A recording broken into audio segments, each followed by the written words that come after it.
Alright, Chicago, welcome back to your franchise mode here on NHL 23. We are here with the Blackhawks at the trade deadline of 2028. Unfortunately for myself, I had already recorded this video. However, my mic was muted, so that was awesome. So I have to re-record this myself. Yeah, but for you guys, it's the first time you guys are seeing this. We are here at the trade deadline. You guys know what the team is looking like. You've seen it in the last video. If you did miss that video, I will leave a link in the description, as I always do. And I also do have a playlist of all the episodes from this series on YouTube to access as well. So yeah, you guys know what the team is looking like. Yeah, so we can hop straight into the deadline here. Not going to waste any more time. Now, I didn't make any trades the first time I did this, and I don't plan to again. But you guys can take a look at who was available here. Rasmus Anderson, Zach Hyman, Zach Werenski. Again, like, some of these guys would be cool to acquire, but last year we acquired some people at the deadline and it didn't work out for us. So we're going to try the opposite route of not going after everybody. And in the last recording I did, which you guys won't see as that is now deleted because there's no audio, Alexander Georgiev is here, and he's actually having a pretty good season in St. Louis. A .913 save percentage. This would be hilarious if they trade out. Yep. So when I did this recording, that was the first trade that happened, was Askarov getting traded. And once again, that is the case here. So Askarov is on his way out of Nashville, so they can finally build around their two goalies, which they're still going to have to decide between probably in the future. Let's see if they've had any development since we last saw them. Nashville not having a great season themselves. But yeah, so they got that. The high elite guy's actually at 89 overall. And they've kind of, I mean, he's definitely had more of the starts, but they've kind of been splitting them. But they should definitely start this guy. 928 save percentage this year. That is very, oh, he's in Milwaukee? Wait, why? Oh, because they were playing Askarov. They were probably playing Askarov. That's why he has such high numbers. All right, well, now they can get his ass in the NHL, because my God.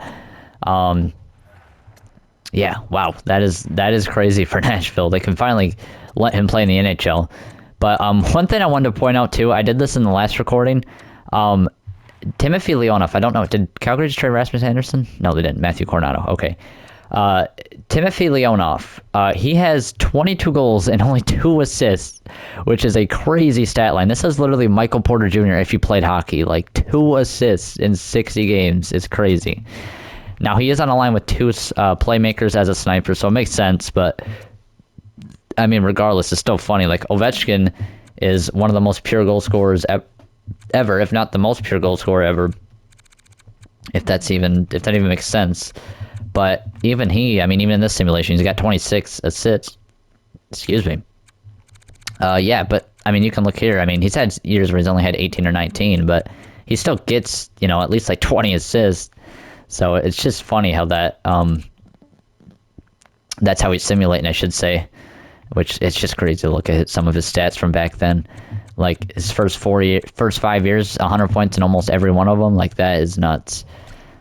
Definitely, I mean, he's my favorite player of all time. Of course, first ballot Hall of Famer. He is a legend. Probably, he's got to be top 10, 15 all time. I don't really know how people rank hockey players, but yeah, I would assume so. So, yeah, as I mentioned, I don't think I'm going to be making any moves at this deadline. So I'm just going to kind of exit here and let other teams do whatever they want to do, because it's not a concern to us. As Vasily Podkolzin is on waivers. What's he looking like? 26 years old, 81. I mean, maybe as a depth option, but power forward, where does he fit on our forward line 3? I mean, no, I'm not going to move anybody down. We'll just we'll pass on him. Could be used as depth, but we got enough depth in the AHL to bring up if we need to. So yeah, I think we can just get to the end of the season here. Hopefully we can have a better end to the season than we did last year. And maybe our new strategy will work out here. As we will, the playoff race is pretty close in our division, as you can see.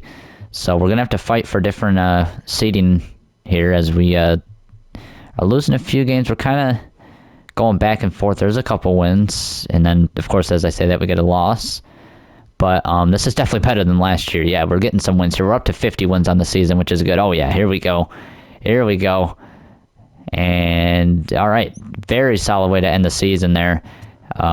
We end with 55, 23, and 4 as our record, which puts us second in our division. And as you can see, we will be having a playoff rematch from last year with the Dallas Stars. But for this season, how about that? Connor Bedard, 51 goals on the season. I believe this is his first time hitting the 50-goal mark, right? Yeah, even the 40-goal mark, he completely smashes his previous personal best and ties his point record as well with 89 points. Very good season for him. Martin Necas, point per game in his first year with the Blackhawks. We will definitely take that on the second line. DeBrincat with 81, Catone 79. That's a new best for him as well, yeah. So great season from those four. And Ovechkin 71, not to be outclassed. Lenny with 52, very solid. Nazar 37 on the third line is very good. And Leonov ended with 7 assists, so he really picked up his pace there. 33 points is very good on the third line. As Patrick Kane with 34 on the fourth is even more impressive. And then same thing, Ryan Green 28 points. Caswell there 27, a little bit behind. The third line has a couple of minuses there, but a couple of the young players there, they're still kind of learning a little bit. I'm hoping one of them can be ready for the second line, though, for next year, because with Ovechkin just being a rental, we're going to need that. And then Max Jones with 14 there. Defensively, we have Shea Theodore 55, Korchinski 47. Everyone is in the pluses. Beautiful. And then the big question in net, what kind of year did UC Saros have? A 916, very solid, with Arthur Smith, a 901, backing him up. So there are the statistics for our goalies, and let me make sure I didn't miss anything on defense. So Roos plus 32, plus 28 from Jones, very good on that third pairing. Pellica with 35 points, a plus 26. He has a pretty big breakout year himself. Kasparaitis 24. He's still listed as a top 6. I don't think he's quite a top 4 defenseman at the moment, but I'm hoping he can make that jump in the offseason. Maybe come up in the playoffs to really help him, but I'm trying to give him as much ice time as I can with that potential in those X factors. So there is that. He was a 4th-round pick, too. That is crazy. I remember when we drafted him, too. And then, yeah, big year for Korchinski once again, pretty much matching his point total from last year. Shea Theodore leading the way as he always does. So, yeah, I will definitely take that. And obviously, UC Saros with a 916 gives me a bit of confidence going into the playoffs. And then we can take a look around the league. Now, the big question is, did Quinn Hughes lead the league in scoring? And no, he did not. So McDavid with 105, McKinnon 97, but he was right there third with 95 points. So an incredible season for Quinn Hughes. Bedard right there, 4th in scoring. And did he take home the scoring title? He did. So Connor Bedard will win the Maurice Richard for us. So we will have some hardware that we can guarantee ourselves this year. So that is something to look forward to. And it was tight competition with McDavid, Pasternak, Linglet, Matthews, McKinnon, Novak, among others who were up there. But Bedard was first in goals, which is beautiful to see. And then, of course, we know Quinn Hughes led defensively, but also up there was Heiskanen, Seider, Charlie McAvoy, and Cale Makar. So, yeah, we got to play Heiskanen once again. And then, of course, Quinn Hughes led the way with 25 goals and 20 as well from Dougie Hamilton. And then in net, UC Saros, the wins leader with 43 wins on the season, beating out Jeremy Swayman by 1 and Vasilevsky by 2. And then save percentage among starters, Kochetkov with a 917, as well as Demko, Shesterkin, and Saros, and Ottinger with a 916. Ottinger now in Vancouver is where he signed. What's his contract looking like? Holy shit, almost 13. See, I was not going to pay him that much. Almost $13 million, and I mean, it's paid off pretty well for him so far. So we might have we have our bid for the Vezina. He actually has like the lowest goals against out of all these guys too, so he could take home the Vezina, which I believe he has won already before. But I know Ottinger. Can we take a look at this? I know Ottinger won last year, of course, but what did? No, Saros actually has not. So maybe he can take home that for the first time. And yeah, that'd be cool. But like I said, I am not worried about anything for the regular season. I'm glad we made the playoffs. I'm glad our guys had a good year. Pretty much everyone on the roster had a pretty good year, all things considered. But this is what I'm worried about, is the playoffs. And once again, we are the 2 seed, matching up against Dallas. I mean, if we're gonna make a deep run, we're gonna have to beat all these teams anyway. So we might as well get revenge here. They actually, well, okay, they were 6-4 now. They weren't too bad, but we had a hot ending to that year, 8-0. So we are feeling good right now. Let's take a look at the Dallas Stars. Now we do know that they are without Jake Ottinger, so that could be a huge advantage for us. But nonetheless, as you can see, that top line is holy shit. All right, so Jason Robertson and Rupe Hintz, and they are playing with former Blackhawk and Dallas Star, Joe Pavelski. Wow, this was his first year off our team. We didn't have room for him. He played first line for Dallas. He put up 53 points at 43 years old, mind you. 43 years old. He spent 3 years with us, but all 3 of the years, well, I guess 2.5, but he was a great player for us, and even in the playoffs, he did very well.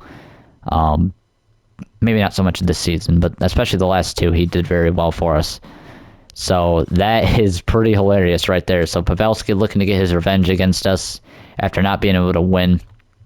And then second line, they have Jason Zucker, who actually stole Pavelski's number. Wyatt Johnston and Mason Marchment are still there. Third line, Ty Dellandrea, Logan Stankoven, and Scott Lawton. Fourth line, Sonny Milano, Blake Lizotte, and Maverick Bork. So a pretty solid forward core. I think we definitely have the better of the two forward cores, but I mean, still, that first line is going to be killer for them, I have a feeling. And then defensively, Miro Heiskanen and Niels Lundqvist, Dylan Coghlan, Thomas Harley, and Grushkanov, and Matthew Robertson. So, solid defensively. Like I said, they have Miro Heiskanen, who's one of the best defensemen in the league. But we do have, Theodore Korchinski. I'll take our overall defense over theirs. Well, I guess, I don't know. Maybe I got to hand it to them just because they have Heiskanen. I mean, Lundqvist is a bit behind Korchinski. This line is pretty even. This line's pretty... So maybe I'll give them the edge on that. I'll be a little generous and give them the edge. But in goal, okay. So they have John Gibson, who had a very good season for them, a .915. So he was right up there with the league leaders at 34 years old. And Daniil Tarasov, who also did pretty well for them.